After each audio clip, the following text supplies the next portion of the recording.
Cool.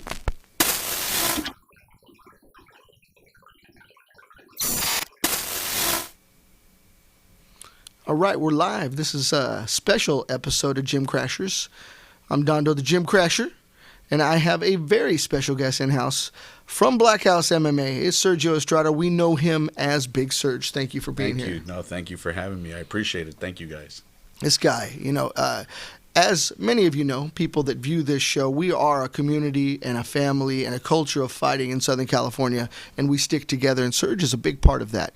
We rub elbows with each other at the fights. We see each other at the weigh-ins, different events, promotions, so it's always a pleasure when I actually can get someone that is so busy in the studio to talk about what he does, because being a cut man, it's a tough job. You're exposed to everything. Yes, absolutely. And I think what keeps me even busier, that like you said, we're everywhere. So, whether it's boxing, Muay Thai, if it's, MMA, if it's full contact karate, any combat sport that needs a cut man, or, even in Brazilian Jiu-Jitsu, there's no real striking. It's more about, grappling or whatnot.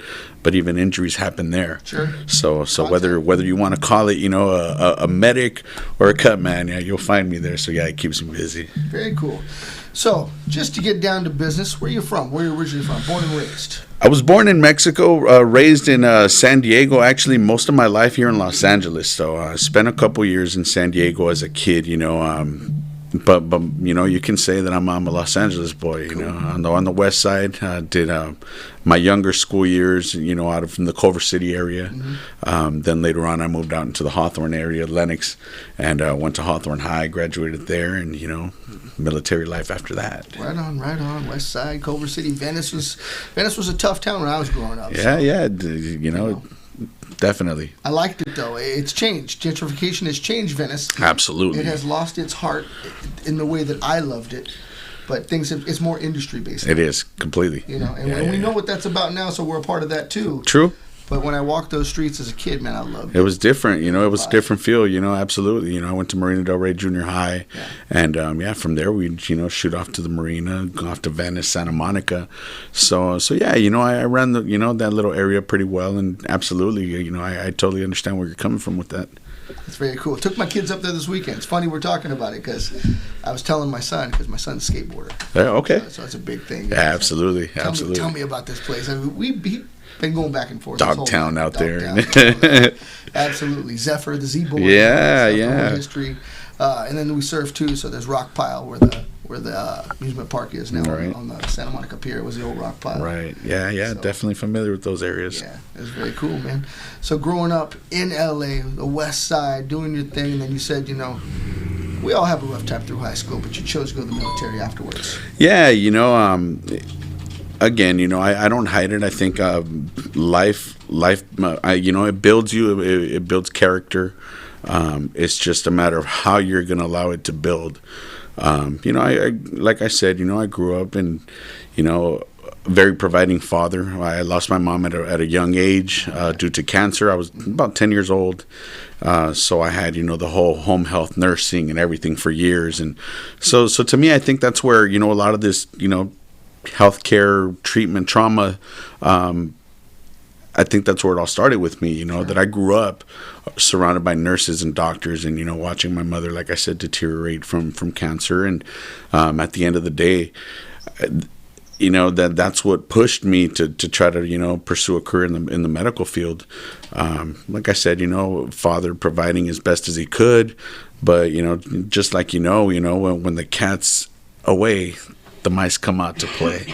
So me being a mouse at the time, out there running the streets, no supervision because Pops is at work. Sure. But, doing my thing, being a knucklehead. And, at the end of the day, I think at some point, it snapped that, okay, what direction am I really going to take here? I chose to go into the military, enlist into the military, into the Army, and I never looked back. I did a little bit of reserve time, a little National Guard time, active duty time. So I had a feel of everything, that it comes to, with being a military. And, even when I was in the reserves, I still worked at hospitals here in Los Angeles, Beverly Hospital, Torrance Memorial, LA County USC. So I never really, my whole life has been medicine, trauma medicine, even when it wasn't, Army, medicine. But that's in a nutshell, that's, like you said, that's what led me to this. Yeah. So a young man in Hawthorne, Lenox area. I can remember being in the riots at that time. Yes, I remember all that very, very clearly. I remember, again, as a knucklehead running the streets, that was a time where we actually took care of our streets. Mm-hmm. In my neighborhood, we actually deteriorated, or not deteriorated, but deterred some of that, that nonsense and some of that drama, and we still had it. The city of Hawthorne, I remember there was a Army surplus store there where you'd go buy your 501 Levi jeans and your white T-shirts or whatnot, and I remember that they had weapons in that facility.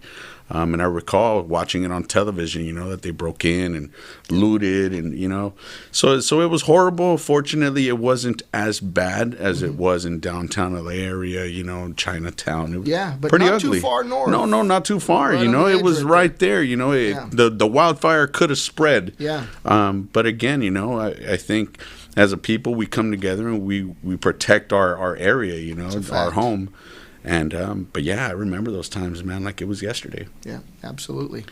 So as a young man going into the Army, what'd you do after that time? Because I know that the pressure of being out in the field and doing your thing, and that your times are different. You get back to regular civilian life, and we talked about this a little bit earlier. It's not the same. It's not absolutely.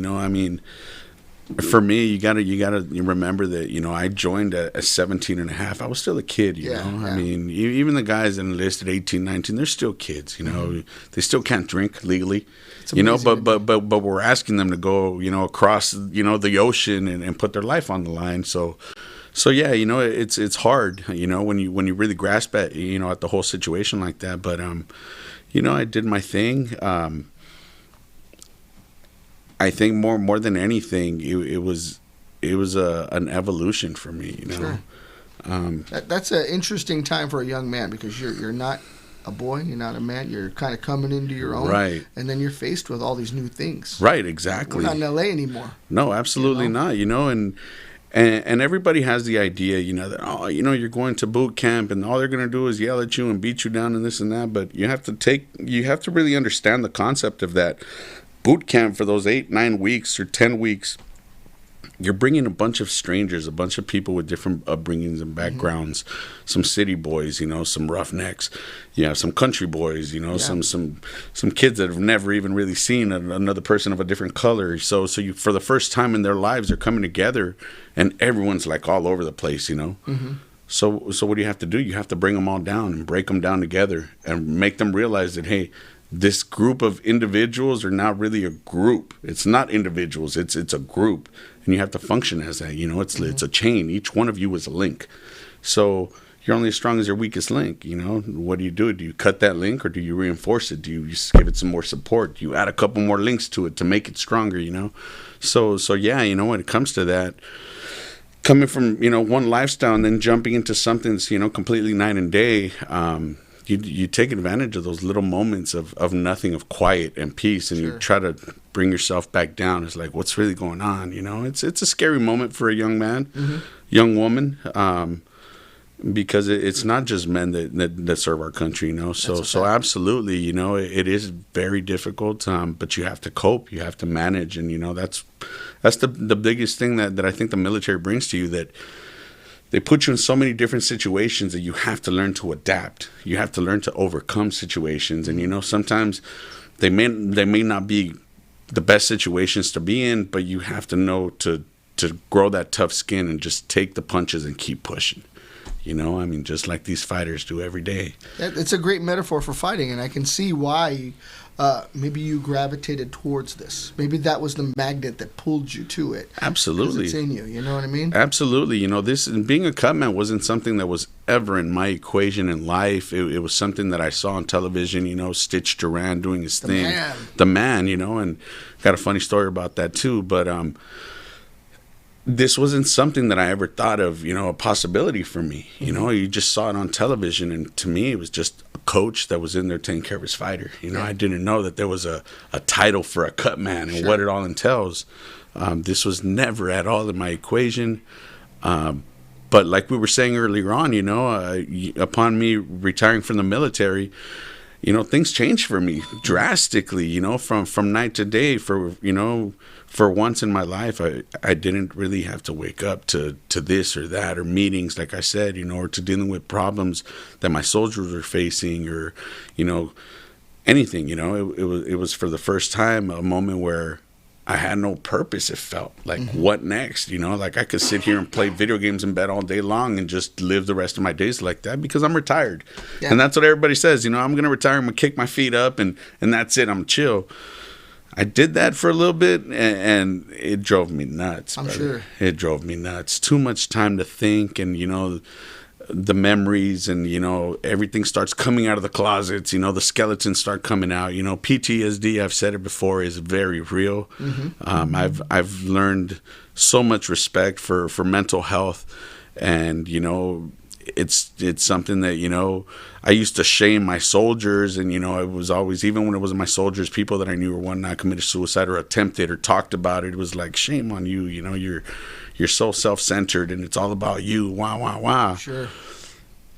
But when I faced it, I went from 0 to 100, and I can't remember what happened between this moment and that moment, and it was off the wall, bro. Like, it was crazy. That's a serious subject you're touching on. So I don't even know that I have the capacity to fully understand. Your explanation is wonderful in that you don't know. You don't. As soon as the gas pedal's on, you're just going. Brother, I woke up. I remember waking up one morning.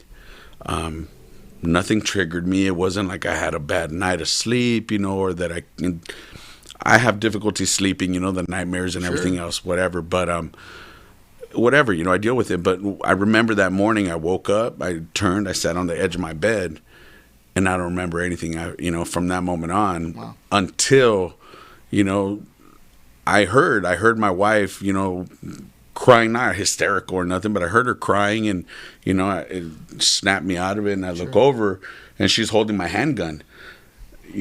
She took it away from me, and, like I said, I don't remember what took me from 0 to the edge, when I was on the edge of my bed, to going to my closet, reaching for the box, unlocking it, grabbing it, taking the trigger lock off, loading it. I don't remember none of that. It's all memory, too. It's all muscle memory. Exactly. Because, like I said, I'm picturing what I would have had to have done to get that handgun in my hand, and, to be in that situation I found myself in. And there was just so many steps to it that it's scary. It's unreal. It's unreal, and like I said, that day, I thought back, sat there, and, I analyzed my situation, and just like that, I started thinking of every one of those other people that I shamed and put down about, and it was unreal. I felt like a hypocrite. I felt like, I don't even know I felt dirty, like shameful, It's an awakening kind of moment. Yes, right? absolutely. And like I said, I've learned a lot of respect towards it. It's real. Behavioral health, mental health, it's real. PTSD is out there, and it's wild.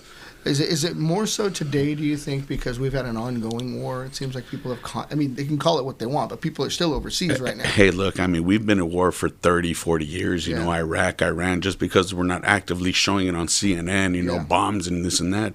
We're actively at war. We're a country that's been actively at war, in a country or two that have been at war for ages, that whole sand area over there, that's life for them. That's their existence. That's exactly, going back to biblical days, they've been having that. So absolutely, it's definitely, it's something that I think, because it's so in your face, or social media and times technology has put it so in your face that there's awareness to it. But we have to, and I just had this conversation just the other day with another fighter that he said, oh yeah, I was wrapping his hands, and he's telling me about his grandfather who came to watch him spar that day too, served in Vietnam, and to me, I think back and I'm like, we see all the help that we have available nowadays, for our soldiers, because it's so in your face. Mm-hmm. But what about those Vietnam veterans, Yeah. And they if we have PTSD, you can only imagine tenfold how they have it, because again, they were in there in the dirt, in the ground, just doing it. And yeah, I mean, I can imagine. I've heard some of the stories of some veterans, of that era, and those are heroes, man. Like, I was nothing like in the situations they were in, but my hat's off to them, bro. Like, and they weren't welcomed home. There was no, absolutely. It wasn't a hero's welcome, not like for us here, that, we're so anxiously trying to receive our troops. And back then, there were baby killers and, crazy stuff, So, well, at least learned. Society's at least learned something. Let's hope. Let's hope it has, I mean, we'll see, I mean, history has a tendency of repeating itself, and let's hope that if and when things begin to repeat again, that we do think back and we look at the mistakes that we've had then, and hopefully not have them the next time around. Absolutely. It's interesting that you bring the subject up.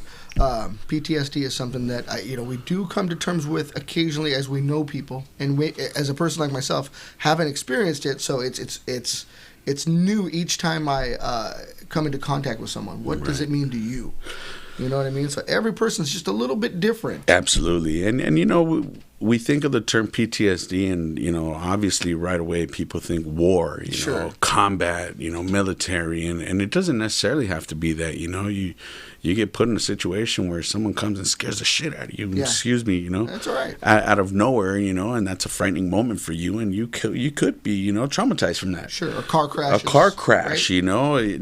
Anything. People are different, and that's the thing, again, dealing with PTSD, that you learn that everyone is different and everybody responds to trauma and stress differently. Mm-hmm. So some may have it worse than others, and some may just not even realize or be in denial that they actually have it, but absolutely.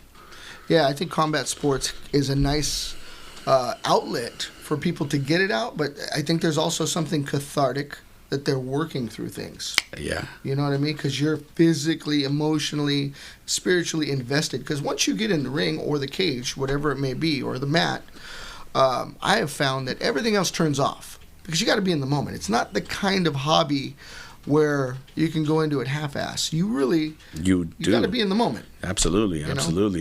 And yeah, definitely, like I said, to me, I think I've turned to combat sports as a vessel, as an avenue to help me cope and give me purpose again. Like I said before, to me, I don't do this, for the paycheck. I don't do this for the fame, the glory, or, because I'm rubbing elbows and I'm on TV.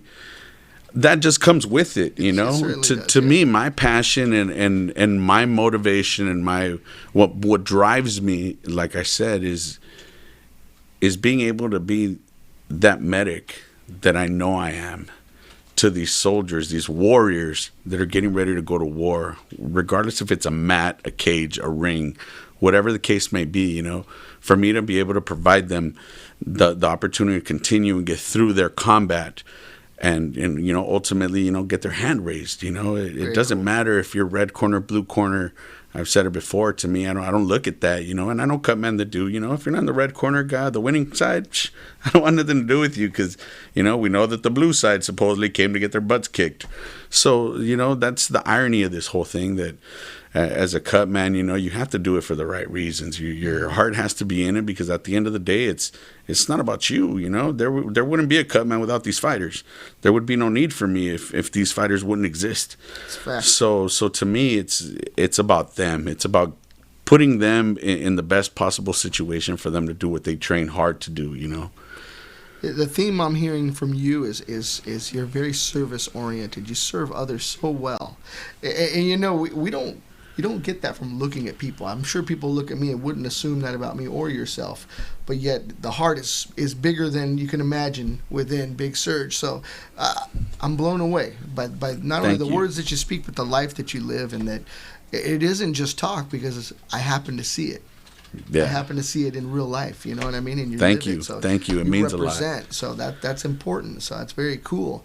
How do you go about starting a career? Were you boxing? Were you doing different things and then stumbled onto the Cutman job? How does that happen? Again, in the military, everybody has their job, their skill set or whatnot. Some are mechanics, some are medics, whatever the case may be.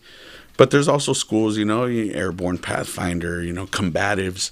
So to me, combatives, was something that it really interested me. Sure. So, I did a few combatives classes in my days, in the military or whatnot. And to me, it was like you said, an outlet, it was a way for me to just relieve some of that, and like a workout, but not. It was more than a workout, and like I said, this was never the idea for me to become a Cutman.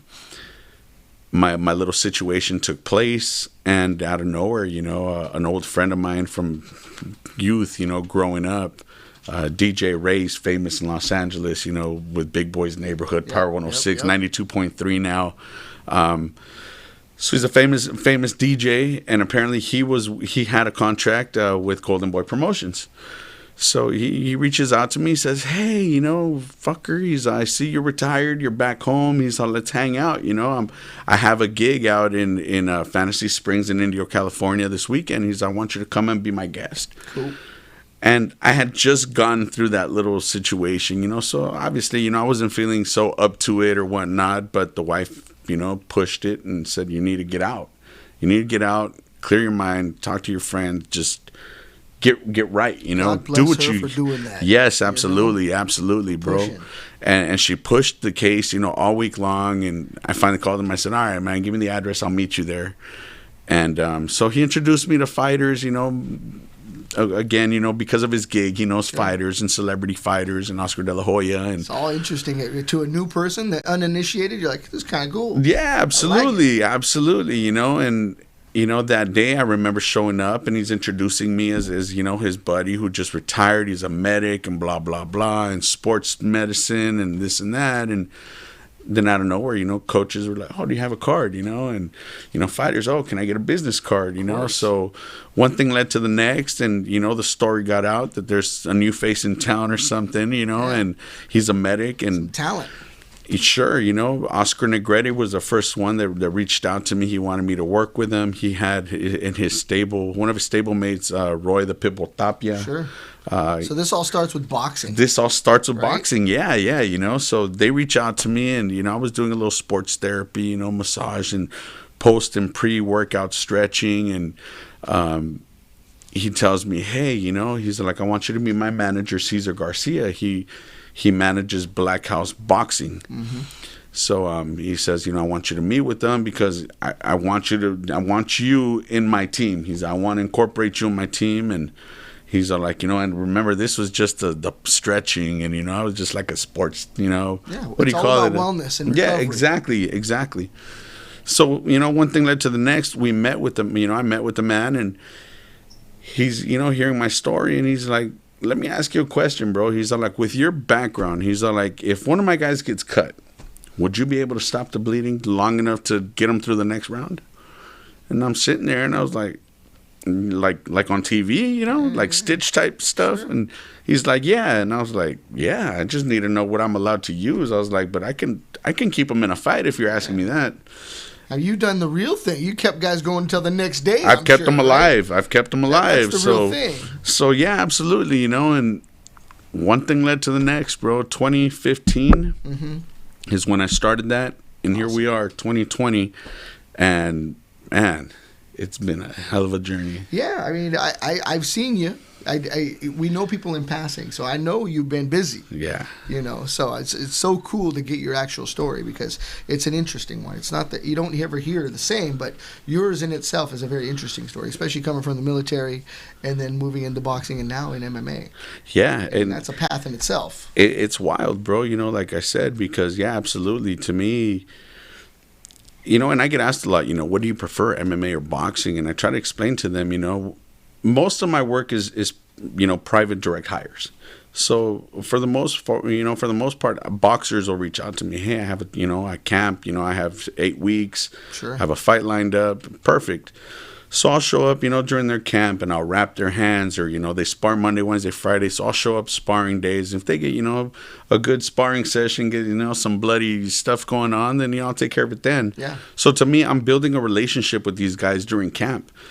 So it's more personal when I do boxing. MMA, I've been hired by the promotion. I do have a couple private hires. I'm not going to say I don't, but not like I do in boxing. But so when I get hired by the promotion company, it's you get an assignment, red or blue. It doesn't matter who you are. Absolutely. And you get an assignment of you're going to wrap X amount of hands in the back. So I don't get that connection per se, The connection that I do get with these fighters that I end up working their corners or wrapping their hand is when I'm doing that. When I'm wrapping their hands, that's my moment with them. That's me calming them down. I can get a good feel of a fighter if he's nervous because he's a pro debuter. Or this is just like another, walk in the park because, this guy's a UFC Bellator fighter. He's been doing this for ages and just another day, So I take that time to connect with them, and that's my moment of connection. That allows me to relax and put them in their zone, and it puts me in my zone, because pretty soon, once I get done rapping, I'm going to find myself cage side as well, ready for war. Yeah. So whatever the case may be, I have to be in there level-headed, ready for whatever's about to happen. Sure. So yeah, it's a beautiful moment, man, and like I said, the transition has been unreal. I've received so much support from fellow cutmen in the business, and I've also received the opposite. I've been shunned away, and I've been blackballed or attempt to have been blackballed. But at the end of the day, hey, that's life, bro. That's right. People in the same field and same business as you were at some point are gonna feel you as a threat. When in reality, and I'll be the first one to say, I'm not a threat to nobody. It's a fact. There's enough fighters out there for all of us. That's right. And at the end of the day, whether they come to me or to you, as long as they're getting taken care of, it doesn't matter. It doesn't matter to me. Yeah. But people, people aren't all the same, and sometimes, they take it to the next level and just laugh at it. It is what it is. Not everybody deals with competition well. No, not at all. And even if it's not in a competitive nature, it's just that they sense a threat. Yeah. From someone that's just doing something well. Hey, I'm having fun, man. I'm having fun. I'm good at what I do. These fighters enjoy working with me. That's cool. Why not? I love that. I love that.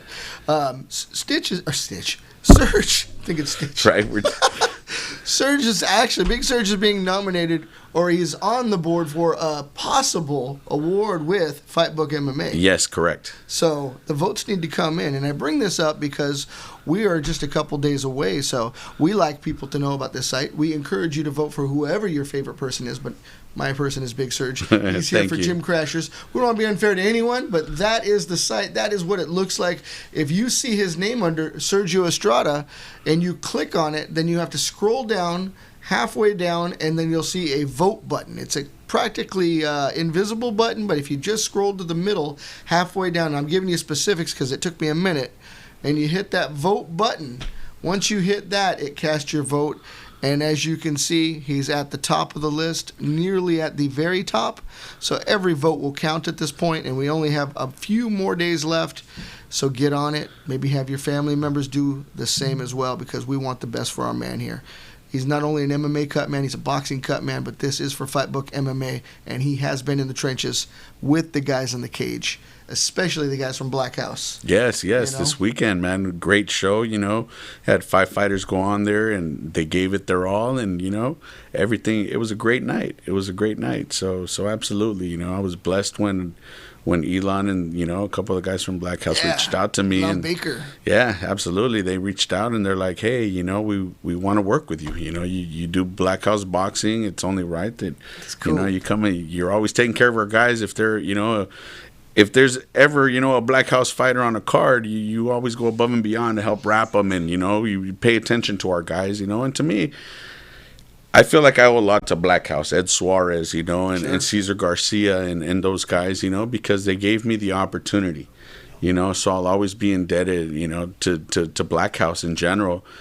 Doesn't necessarily mean that, if I end up finding a Black House guy against another kid and I'm working that kid's corner, that I'm not gonna treat him right. Hey, to me, that's my assignment. That's my guy. That's my champ. That's right. That's the right way to be. But at the end of the day, like I said, when they reached out to me and they say, hey, we want you to take care of all our guys here, Right and I'm blessed. It feels great. It's Black House has a big name to it, has a lot of history to it. A lot of champions have come out of there, and just to be involved with that, that stable is amazing. They're a great bunch of guys. I couldn't put it better myself. And then the unique fact that you're actually from that area. Yes. I mean, that's home. That's home. Right there. Yeah. Redondo Beach is right there. That's it. That's it. South Bay is it. That's it. That's right. I like that. And even Elon is from that area, from CMMA, right there in Gardena as well. Yeah, that's it. Yeah. And his amazing finish, just not to stray away from Big Serg, but Elon Baker goes for this amazing suplex, picks him up, knocks that kid out, and he knocked out from dropping him. Hey, man, And I really feel for that other guy, man, the opponent, but that was an amazing moment. And he didn't just grab it. He had to fight to get a hold of his body, fight to get in position, get his hips under his opponent's hips with enough strength to lift, flip over, land properly, and put his opponent out. Well, I mean, he has a great group of guys over there, too. Chad George, man. Who doesn't know Chad, and he's a fighter. He's a fighter, man. And a great fight coach. Yeah, absolutely. So, I've had the opportunity, to wrap his hands, I want to say for a Bellator match or something. Yeah, I'm sure. And again, those guys over there, they know what they're doing, and to me it's great. It's great to see the legends or the ones that have paved the way, or the ones that have done something in this industry, and now they're sharing that knowledge with this younger generation and building the future of MMA again. It's great. It's great. Yeah, just that gym alone, Cody Gibson. I'm just talking about Elon Sandakis. Yeah, but it's okay. I just kept going with them on that. It's okay. It's all He's good. Rolling with the show. Yeah, absolutely. I apologize. He's talking about our friend Elon. From Black House. Yeah. Okay, well, that was good too. But that was a great fight. fight. Bigger fight. No, yeah. Hey, that was a great fight, man. I'm on Spar Star. My brain's in one area. You guys were talking about it last night, I believe. I saw you guys on last night's episode, and you guys brought that up, and I was like, yeah, absolutely, man. That was a great fight. I was getting ready with, who was it? DeGuerro, Christian DeGuerro. I think we were the last fight on or something for Black House. Yeah. And that fight happened just before. So, I had the opportunity to just stand there watching that fight. And, it was great. Great show. 15 fights. Yes. It's long a great night. Yeah, I love that. Long night. And you know what? Hats off to the guys at Spar Star, because it's so well put together that there's no wait time. There was not a hitch. No, they kept them going, Bam, bam, bam. Again, they've been around for a minute. They're not new to this gig, and they have a bunch of, professionals doing that. Mel, the matchmaker, they all have the knowledge to run that show right. Yeah. David out there, but yeah, great group. Yeah. No, and that's another thing is when that group particularly is together, and including you, the guys that are doing interviews like Adam Woods. I mean, that's Southern California. You can go to Vegas. Right. You can get a hold of the crew. Some of us are going out there too and checking things out. But the SoCal crew is there, and I love that vibe. This is the hotbed, Right? This is the hotbed of combat sports. They say it's a hotbed of boxing, but I mean, you have so many, great gyms out here, great coaches. This is just a hotbed, Los Angeles, Southern California, for combat sports. Period. Yeah. I mean. You see fighters, from Black House that are going to other gyms, and Sure. it's a big family, It's not like I'm Black House, so I'm not gonna go mingle with whomever, Actually, the Black House guys are all from other places. They're exactly. So they by all just show they exactly come. By invitation, and yeah, to me, like I said, it's a big hotbed, great sparring. Opportunities to just train and showcase and sharpen your skills with one another, and it's great, man. Iron sharpens iron. So that's right. The best of the best, bringing out the best in each other. Correct. And then guys like you to put them back together. Thank goodness. Hey, somebody's got to, right? Yeah, I don't have the stomach for it. You're gonna die if I'm in there. So Serg is there taking care of the stitching up. Yes, sir. Look at that. Joey said, "What's up?" Hey, how you doing? That was a great picture. Look yeah, good times right there. Joey El Toro, right? Yeah, that's right. The bull. He wanted bull. to be here. He hit me up, but he couldn't get in time. He gets off at 5 and works out in Corona. By the time he got here, we'll be asleep. So, Oh yeah, no, I got it's all Serg. good. I'll take care of Serg myself. I know that drive. I'm heading the other direction. Yeah, he does his thing out there and lives over here, so it's backwards for him. So getting into Black House, you're getting into fights. Obviously, getting to know people, you're more in demand. How do you maintain that humbleness? What is it? What is that moral compass that just keeps you so grounded? You know, again, just keeping it real. You know, it's giving me purpose again.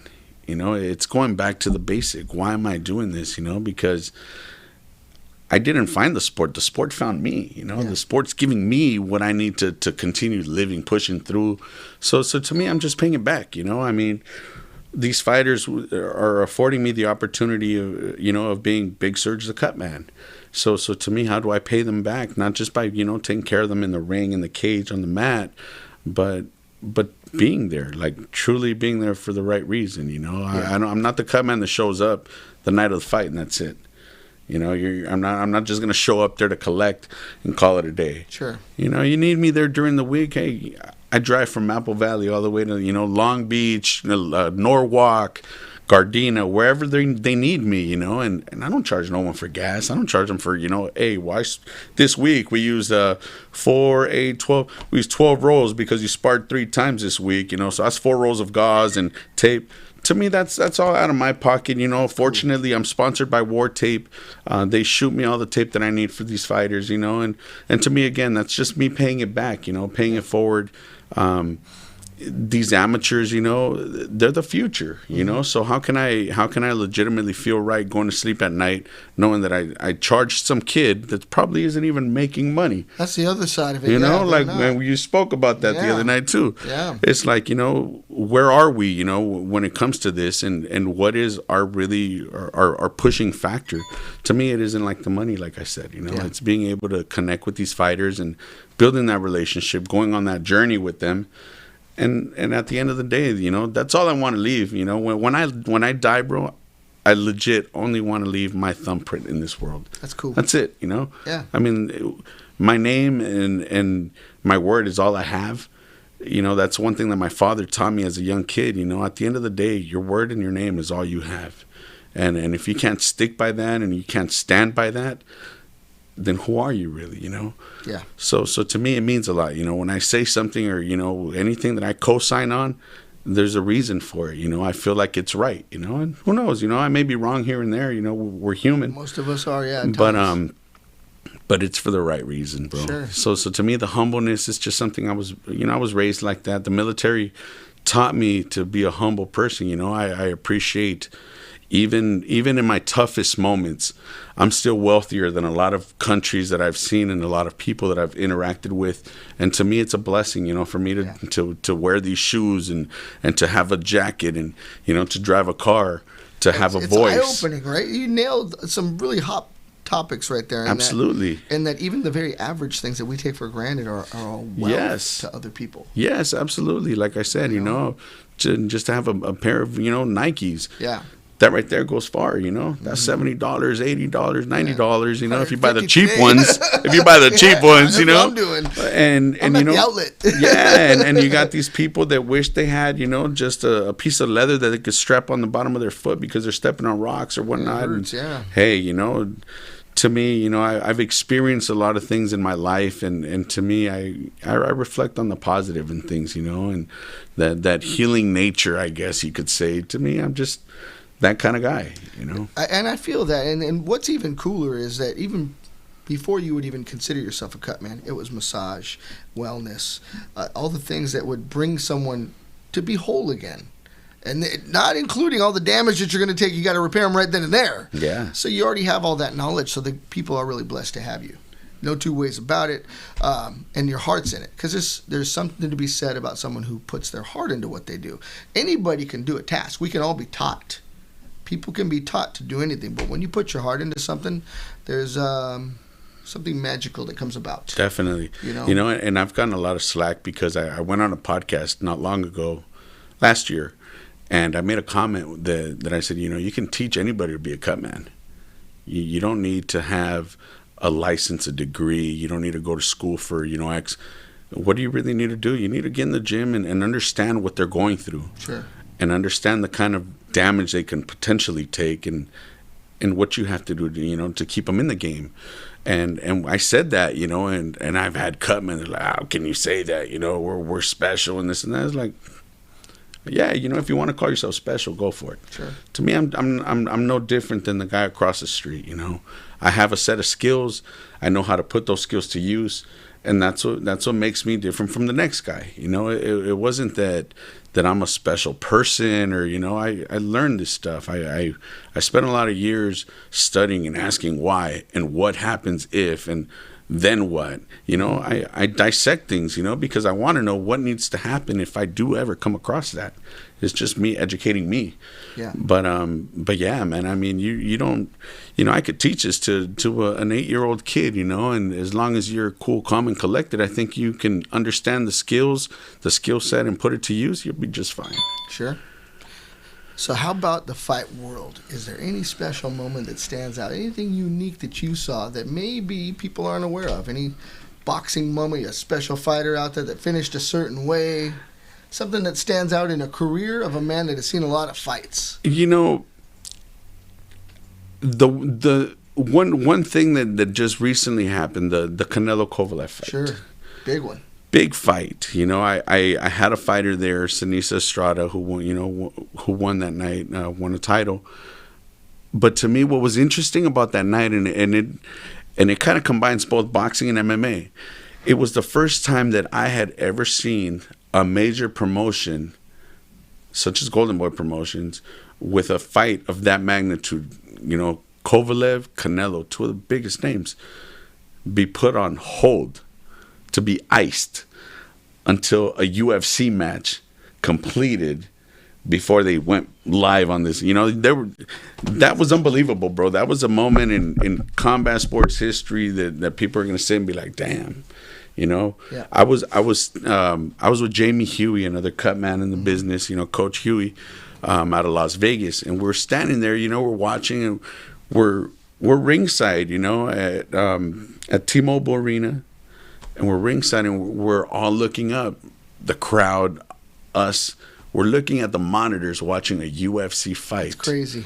During a boxing match, like, yeah, there wasn't action in the ring going on, but it's like the boxing match was put on hold, so to me that was an interesting moment. Like, I want to see, and there's been a lot of things that have been said about that. Oh, it was prearranged and this and that, and great, but it was interesting because I had never seen something like that before. But it may be just a sign of the times that it has grown so much that it may be a compliment to the promoters that they want more viewers. Yeah, absolutely. And that's what it's about. Absolutely, it's about sharing. Yeah. So why not let people in the crowd see this? Yes. And maybe it grew some fans to MMA because boxing fans are loyal. They sure are. They sure are. The Hispanic community is a boxing community, and they don't want anything to do with grappling. They're like, I'm be hugging me. Right? Yeah, no. And I am not going on the ground with you while you're hugging Absolutely. me. We're not playing. Put you out first. That's right.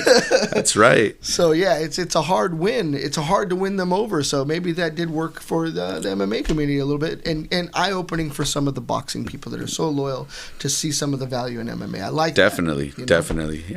Overall, it was a great moment. It was just interesting, to be standing there. And Jamie was the one that really pointed out to me. He's like, bro, are you realizing this? And I'm like, what are you talking about?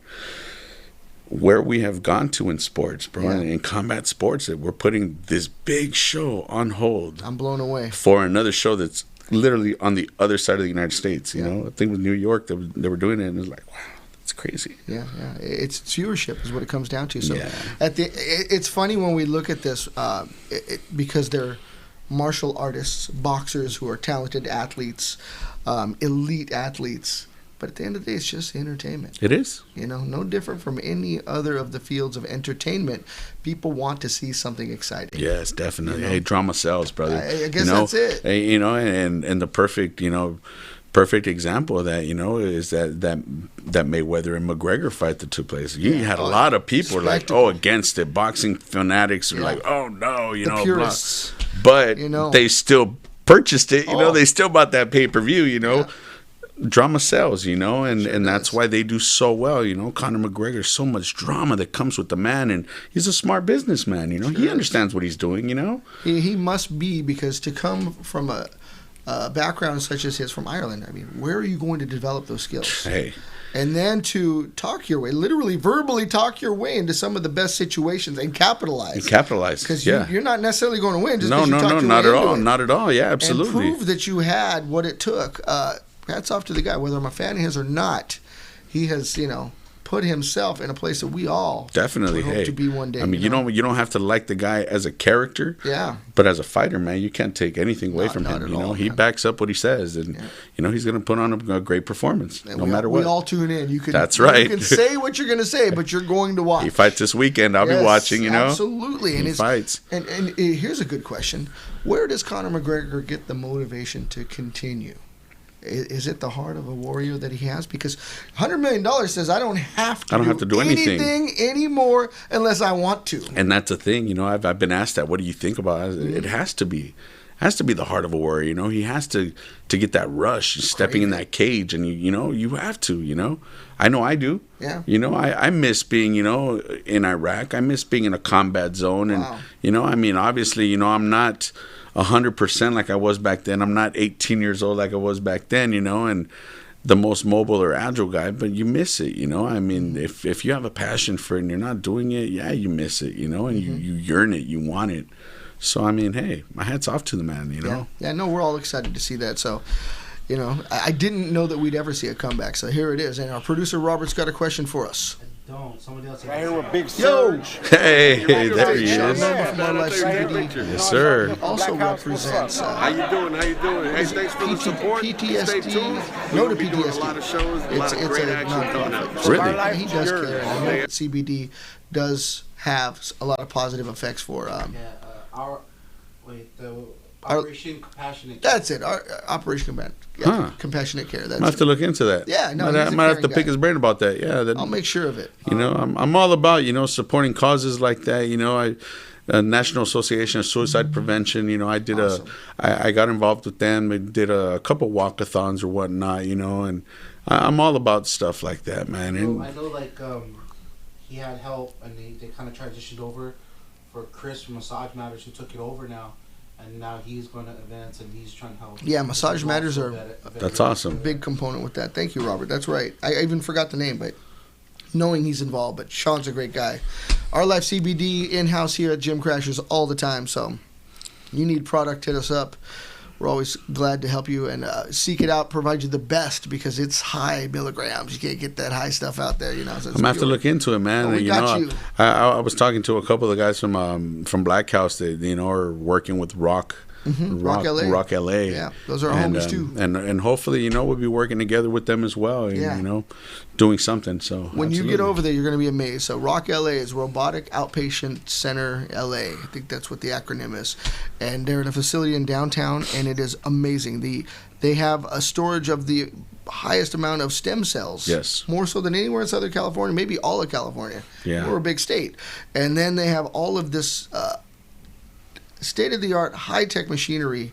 I don't even know what to call it, but it makes you feel confident about being put back together, where I'm not a guy that likes hospitals, doctors, anything. I get nervous.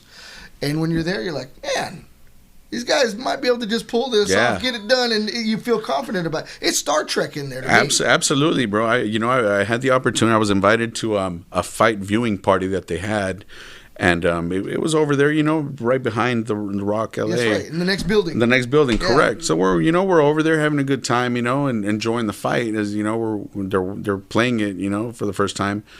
And their physicians came over, from Rock LA, So and cool. I had a good chance to speak with one of them, one of the surgeons, and he was telling me, I was blown away. I was blown away with some of the things he was telling me, Technology. and I understand medicine, Yeah, I can so imagine. to me, the knowledge that it was spitting my way, I was like, wow, I might have to come try to get my knees fixed, because military took a toll on me. That's for Yeah. damn sure, Yeah. So I'm definitely anxious and looking forward to coming out and working with these guys. I was thinking the same thing. So I suffer from 3 herniated discs in my neck, C5, C6, C7. I feel you. Same ones. You know, yeah. I can tell you numerous things that are going wrong in my body because of it. Yeah. And when I talked to them, I'd never wanted to have surgery. I was told initially, go ahead and just fuse the vertebrae together and all this. You'll lose mobility, but at least you'll be alive. I'm like, no, I'm not doing it. I've got to be able to work my way through it, and thank God I have. But they have convinced me that they have the answer because they deal with it so much. And that's the thing, you know? And I mean, they deal with a lot of high-profile athletes. Yes. So to me, that's an added, comfort, comfort zone there, just because these athletes that again, it's about careers. These guys are in here. It's about mobility. Yes, making sure that they continue on with their careers, and if they can have success stories with those guys that are in there digging away left and right. I mean, I'm not in there pounding away like I used to, Mm-hmm. But man, if they could definitely fix them up, I can just imagine what they could do for me. So sure. So yeah, I have full confidence in these guys, man. Like I said, they spit some knowledge at me, and I've seen their facility. It's amazing. Very futuristic, like you said, Star Trek type. Like, but yes, state of the art, man. Cool. Looking forward to them. Shout out to Rock LA. Yes, absolutely. So, quick question for you: we talk about boxing, and how do we not talk about the repercussions of CTE and what's going on there? Is it something that you're seeing people be more cognizant of? Yes, absolutely. About? I mean, it's again, just like with PTSD, traumatic brain injuries are a real thing. And CTE is definitely a real thing. It's sad that it had to go through the examples and the cases that it's had to have gone through for it to be in the limelight and the spotlight.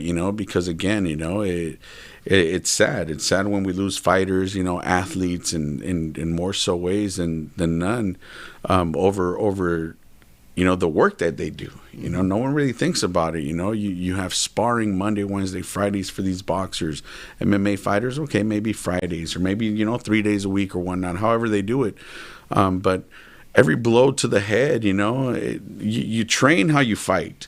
So ultimately, when you're sparring, you're going 100% almost, because that's what you're getting ready to do for your fight. So they're constantly getting hit, and yeah, it takes a toll on that brain. That brain is just swimming in fluid. So just think about it. You're getting punched, and a skull, and you're jarring the head, and that brain bounces, and there's swelling that takes place, and once there's a little bit of damage to the brain, there is no take a Tylenol and it's gonna relax and everything's gonna be fine. And once the brain receives damage and injuries, can't really come back from that, Sure. Yeah, it's heart-wrenching sometimes. So yeah, CT is a big thing, and do I see more precautionary measures? Yeah, I see it a lot more.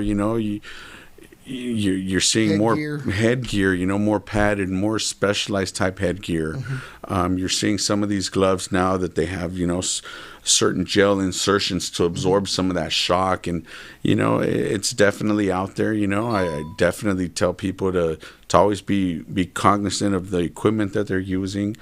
I understand some fighters are in a bind and maybe don't have the money for better equipment. I've seen fighters in there, they go in there and they got some gloves that, you might as well just put a sock on or something, like there's nothing protecting. Blake Troop. Yeah. My boy Blake. Utter disregard. He just goes for it. Just go, But again, that's, the fighter mentality. Just put me in there. I'm getting ready to fight. Yeah. Today I was at Long Beach Jackrabbits, some boxing sparring. And I'm, wrapping this kid, putting his headgear on. I was like, well, wait a minute, your mouthpiece. He's like, I'm good, coach. What do you mean you're good?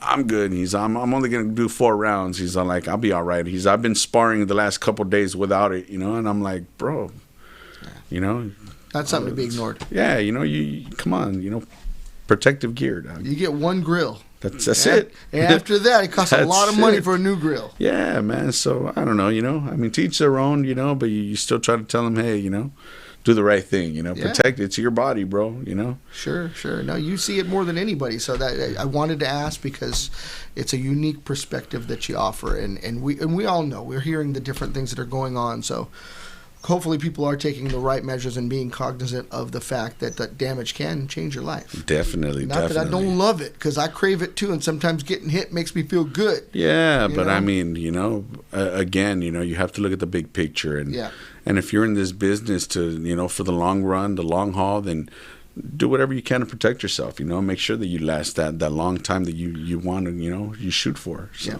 absolutely. Very, very cool. Well, I will tell you that this has been a very interesting and wonderful time to talk with someone from the inside of the MMA and boxing world. Again, if you didn't catch the website, Robert will put it back up. We do want to see some votes. It's right at the bottom. Vote for Sergio Estrada. We call him Big Serg. MMA Cutman of the Year at fightbookmma.com. Again, click on his name. Serg. Halfway down the page, you'll see a vote button. You click on that vote button, it casts your vote. And we only have a couple days left, so do what you can to put his name at the top of the list. Even though he's just about there, we want to see him on the top. And Serg, thank you, man. No, thank you guys again. I Wonderful, appreciate it. Thank you guys for having me here and for giving me, the moment to share Heck yeah. a little bit of the story. Like I said, I'm everywhere out there, wherever I could be. If you guys see me out there, hey, stop, pull me to the side. I'm all about creating memories and taking pictures. And again, like I said, I have my own ailments that I deal with, my own things, my skeletons in my closet. And one of those just happens to be, a couple lesions in the head. And I'm looking at Alzheimer's down the road, Yeah, but to me, whatever in. memory, whatever pictures I can put together now, maybe somebody will remind me later on, hey, you remember me? Okay, oh yeah, I remember you. It's cool. But yeah, definitely stop me, pull me aside, let's say hello.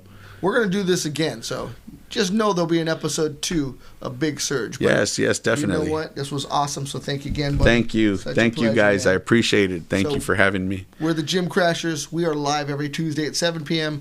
If we get the cool people that we get once in a while like Big Serg, we're going to put out a special episode, which this has been. So thank you for viewing.